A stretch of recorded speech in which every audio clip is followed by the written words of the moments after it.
지은호의 피 한 방울이 세 사람 인생을 한꺼번에 갈라놓을 폭탄 심지라는 걸 알고 있는 사람은 지금 이 순간 딱 한 명 고성희뿐이었는데요. 경찰서 복도 의자에 앉아있던 지은호는 손가락 끝이 살짝 떨리는 걸 스스로도 느끼고 있었습니다. 유전자 검사를 신청하면서 혹시라도 진짜 맞는 사람이 있으면 어떡하지 하고 걱정했는데요. 솔직히 말하면 마음 한구석에서는 조금 설레기도 했습니다. 나를 낳은 사람이 정말 어딘가 살아있고 날 찾고 있었을지도 모른다라는 생각이 무서우면서도 묘하게 기대가 됐거든요. 그런데 담당자가 보호자분 들어오세요라고 말한 뒤 문이 열렸을 때 문틈 사이로 들어온 얼굴을 보는 순간 지은호는 머릿속이 하얘졌습니다. 이사장님, 늘 단정하고 여유 있는 미소를 짓던 바로 그 사람.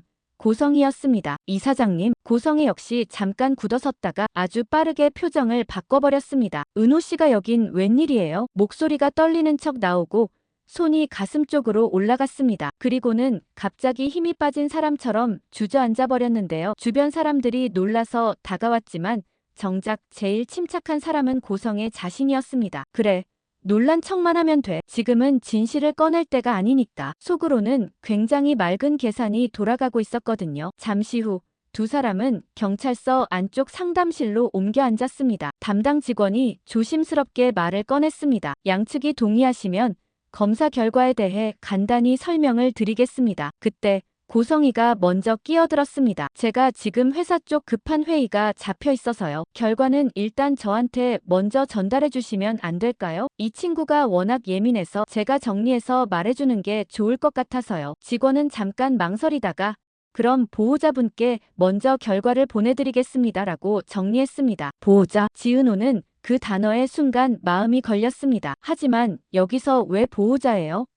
라고 따져 물을 용기는 나지 않았습니다. 상황 자체가 이미 충분히 낯설고 버거웠거든요. 고성희는 자리에서 일어서며 일부러 지은호의 어깨를 토닥였습니다. 은호 씨, 너무 걱정하지 말아요. 요즘 이런 검사 흔해요. 결과 나오면 내가 꼭 이야기해 줄게요. 그리고는 서둘러 상담실을 빠져나갔습니다. 문이 닫히고 텅 빈 방에 혼자 남겨진 지은호는 그제야 깊은 숨을 내쉬었습니다. 뭐지? 진짜 우연일까?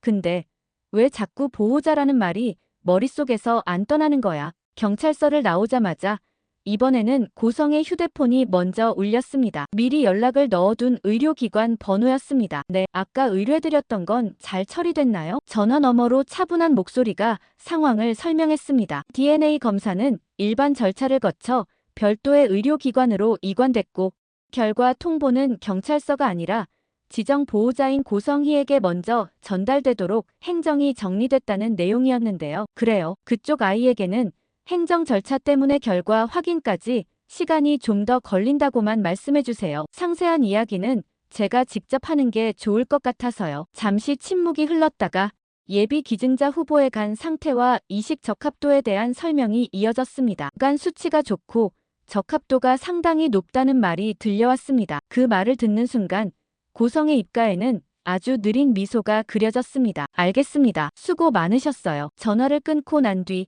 그녀는 경찰서 외벽에 등을 기대고 크게 숨을 내쉬었습니다. 기쁜 건지 무서운 건지 스스로도 잘 분간이 안 될 정도로 가슴이 요동치고 있었거든요. 좋아해야 하는 게 맞는데 왜 이렇게 숨이 막히지? 너를 버렸던 그날보다 지금이 더 무섭다니. 머릿속 한편에는 오래전 병원 복도가 펼쳐졌습니다. 쌍둥이로 태어났던 두 아이, 비에 젖은 우산, 텅 빈 통장 잔고, 한 아이도 버겁다던 현실적인 계산 끝에 결국 한 아이만 데리고 나와버렸던 밤. 그때는 가난 때문에 딸을 버렸고 지금은 욕망 때문에 다시 딸을 끌어들이고 있었습니다. 그 사실이 소름 끼치게 잔인하다는 걸 알면서도 우진을 살리기 위해서라면 어쩔 수 없다는 말이 혀끝에서 자꾸 맴돌고 있었죠. 한편 경찰서 밖 벤치에 앉아있던 지은호는 한참 동안 휴대폰만 쥐고 있었습니다. 통화 기록 목록 맨 위에는 엄마 정순이의 부재중 전화가 떠 있었고 문자에는 짧게 한 줄이 남겨져 있었습니다. 은호야,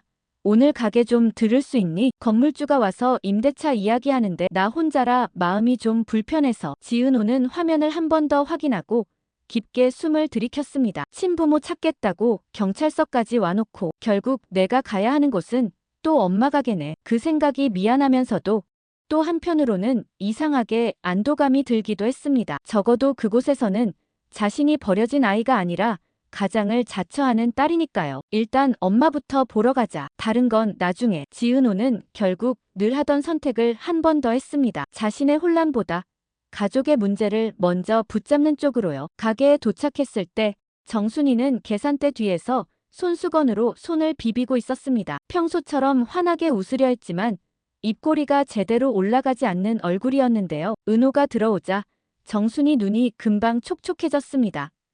왔어.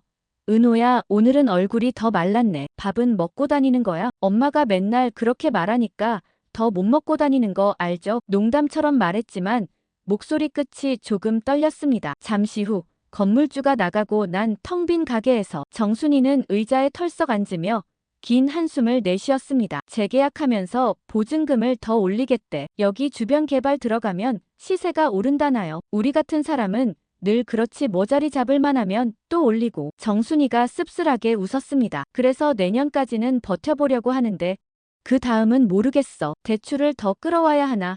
가게를 접어야 하나? 너한테 이런 말하면 안 되는 거 아는데 자꾸 입이 먼저 나간다. 지은호는 아무 말도 못하고 엄마 얼굴만 바라봤습니다. 입양 사실을 알게 된 날이 떠오르고 방금 전 경찰서에서의 장면이 겹쳐지면서 가슴이 두 겹, 세 겹으로 죄어드는 기분이었거든요. 나는 지금 친엄마를 찾겠다고 혈액을 내어줬는데 나를 키운 엄마는 당장 다음에 가게 보증금 걱정을 하고 있네. 결국 지은호는 말없이 다가가 엄마를 꽉 안았습니다. 엄마, 어떻게든 같이 방법 찾아봐요. 제가 일 더 하면 되죠 뭐. 카페 쪽도 인테리어 쪽도 아르바이트도 더 구해보고 우선 올해까지는 버텨봐요 우리. 정순이는 딸 등을 토닥이며 작은 목소리로 물었습니다. 은호야, 너 요즘 어디 아픈 데 있는 건 아니지? 표정이 자꾸 멀리 나가 있는 사람 같아서. 그 말에 경찰서, 흰 가운, 주사바늘, 그리고 고성희의 얼굴이 한꺼번에 떠올라 지은호는 순간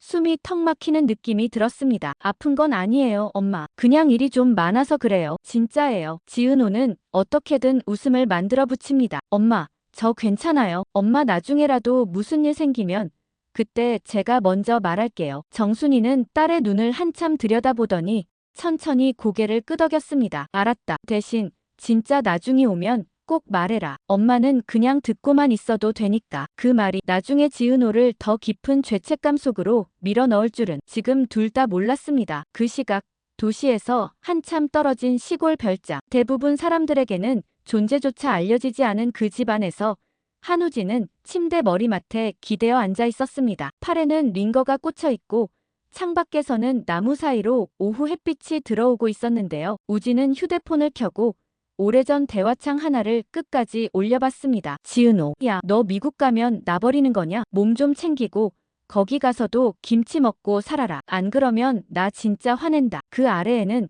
그가 쓰다 지운 문장 하나가 자꾸 떠오르고 있었습니다. 나 사실 너 없으면 좀 무서울 것 같다. 우진은 피식 웃고 휴대폰을 천천히 내려놓았습니다. 은호야, 너는 지금도 나를 친구라고 기억하고 있을까? 아니면 그냥 한때 친했던 유학생 친구 정도로만 남아있을까? 그때 방문이 열리고 고성희가 들어왔습니다. 우진아, 오늘은 어때? 뭐 아직 살 만큼은 괜찮은데요. 가볍게 농담을 던지면서도 우진의 눈 아래에는 깊은 피곤이 드리워져 있었습니다. 고성희는 침대 곁에 앉아 아들의 손을 꽉 잡았습니다. 병원에서 연락이 왔어. 전에 말했던 기증자 후보 있잖니. 조건이 아주 좋대. 우진은 잠깐 숨을 멈추고 그녀를 바라봤습니다. 진짜요? 그럼 나 살 수 있는 거예요? 당연하지. 우리 우진이는 무조건 산다. 엄마가 뭐라도 해서 살릴 거야. 그 말 속에는 사랑과 집착이 거의 구분되지 않을 정도로 뒤섞여 있었습니다. 그 기증자분은 누구예요? 우진이 조심스럽게 묻자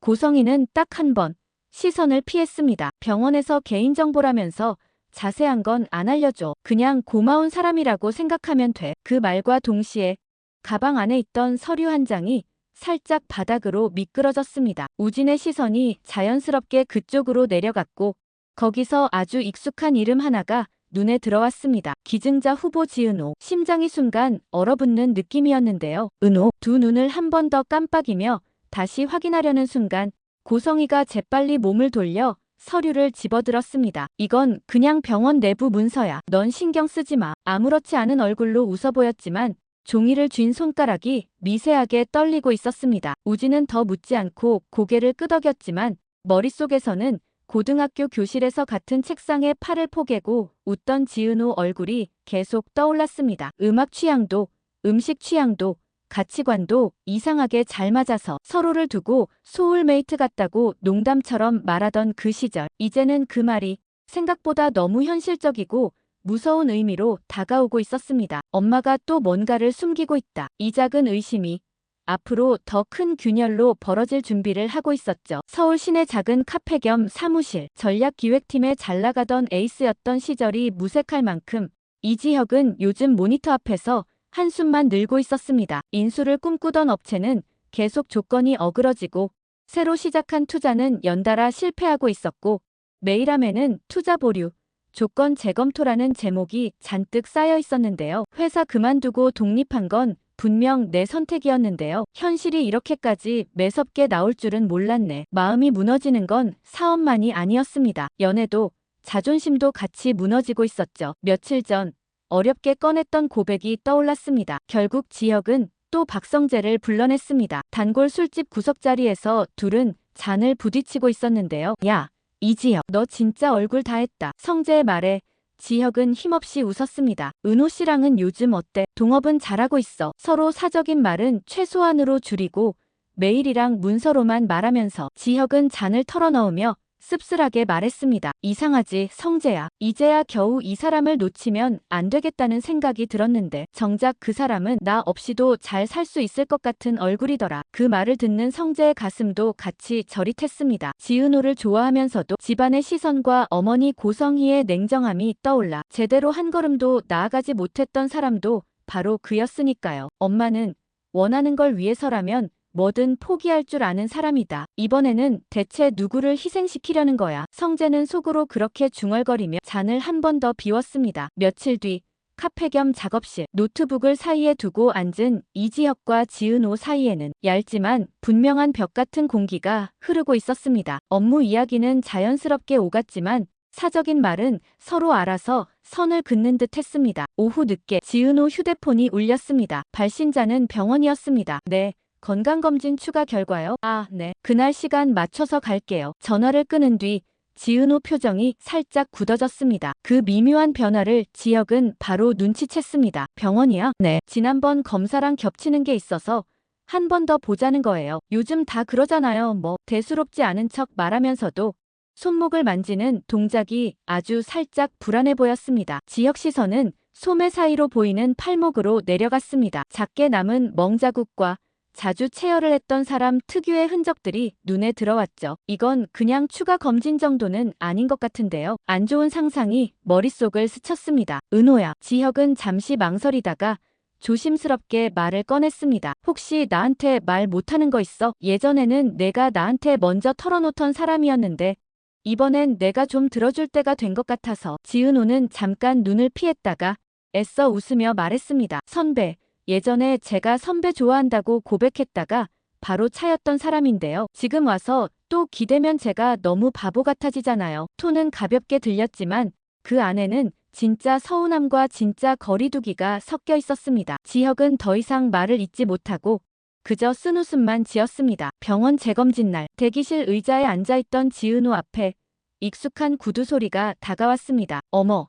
은호씨, 여기서 또 보네요. 고성희였습니다. 이 사장님도 검진이세요? 응, 나도 요즘 건강 좀 챙기려고. 나이가 나이인 만큼. 고성희는 아무 일 아니라는 듯 옆자리에 앉았습니다. 잠시 침묵이 흐르고 번호를 부르는 안내방송만 공간을 채우고 있었는데요. 그러다 고성희가 조용히 말을 꺼냈습니다. 은호씨가 예전에 그런 말 한 적 있었죠. 누군가를 위해 밥하고 일하고 버티는 건 결국 가족 때문이라고. 지은호는 놀라서 그녀를 바라봤습니다. 지하철에서 쓰러졌던 고성희를 부축해 병원으로 데려가던 길, 무심코 털어놓았던 이야기였습니다. 기억하시네요. 그럼요. 그 말이 참 예뻤어요. 그래서 가끔 생각해요. 내가 사랑하는 사람을 살릴 수 있다면 나는 어디까지 할 수 있을까? 사람을 살린다고요? 요즘은 간 이식 같은 것도 많잖아요. 누군가에게는 한 번의 큰 수술이 다른 누군가에게는 새 인생이기도 하니까요. 말끝은 부드러웠지만 그 안에는 은근한 기대와 압박이 섞여 있었습니다. 지은호의 가슴이 괜히 불편하게 뛰었습니다. 왜 하필 나한테 이런 이야기를 하지? 그냥 우연히 나온 화제라고 보기에 너무 구체적인데요. 마침 간호사가 이름을 불러 그 대화는 거기서 끊겼습니다. 하지만 그날 이후로